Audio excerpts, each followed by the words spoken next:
Okay, so this is the first in a series of videos on how to make drawings.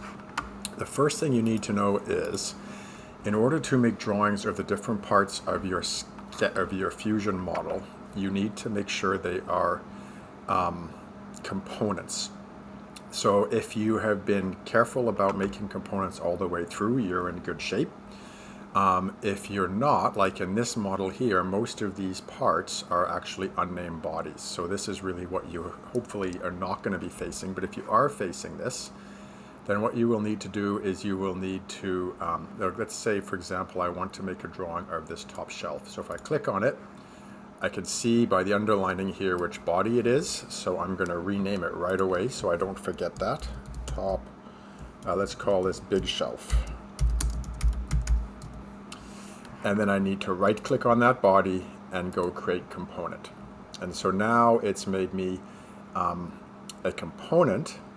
So once it's a component, then I can just right click and I can go create drawing. Now, if this is your first time making a drawing, and I've actually over here, you can see I've been working on some drawings, then you want to keep it as create new. And Fusion will create you a brand new drawing file from this shape. You want to keep the default settings the way they are. It should be ISO, millimeters, and A3, and then click OK. On the other hand, once you've done your first drawing, though, you're going to want to make sure you add the rest of your drawings to the same file. So since I've already made a file, I'm going to go add it to this file that I've been working on. And you want to then go you can either make it a new sheet in that file, or you can add it to an existing sheet. So for the purposes of this demo, we're going to go create new sheet, and we're going to go click OK. If you get a dialog box like this, just click OK. And so now what it'll do is, you can see down here in the bottom left corner, it's created a new sheet in the file I've been working on. And you can see up here, right now up in the drawing toolbar, it automatically toggles the base view button. So the base view is the view you're going to start with. And so this looks like my base view. Now, this is not a very useful base view. So over here in my options box, I'm going to go over here and I can change the base view. So I probably want, let's try top.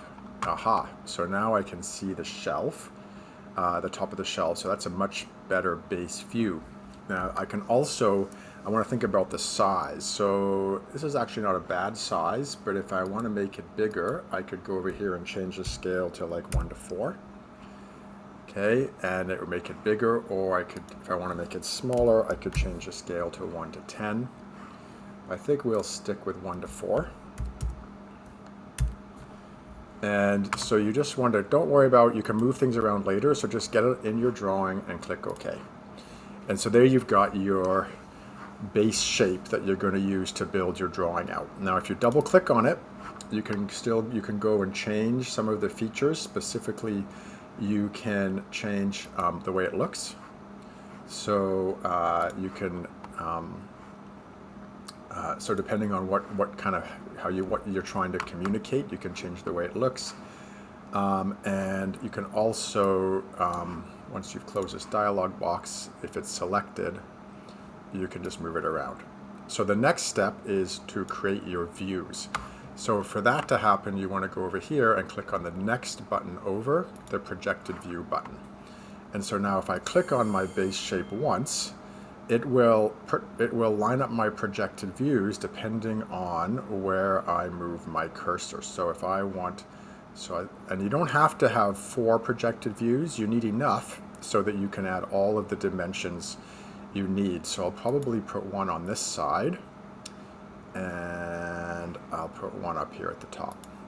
And now it's also useful to have an isometric drawing in here so people can see what the full shape looks like. So for the isometric drawing, if I go up here to the top right hand corner, it'll put it in there. And you can change it later, so don't worry too much about it going off the page or anything like that. So I'm just going to click once, and now I want to get out of the projected view. I click escape, and I've now got all of my shapes. So so we'll worry about dimensions later.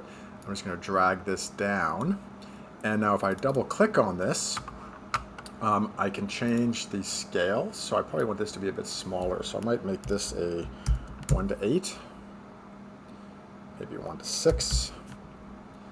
And I'm also going to change the view so that it looks more like the actual part. Okay, close. And I think that is everything I need for the shelf.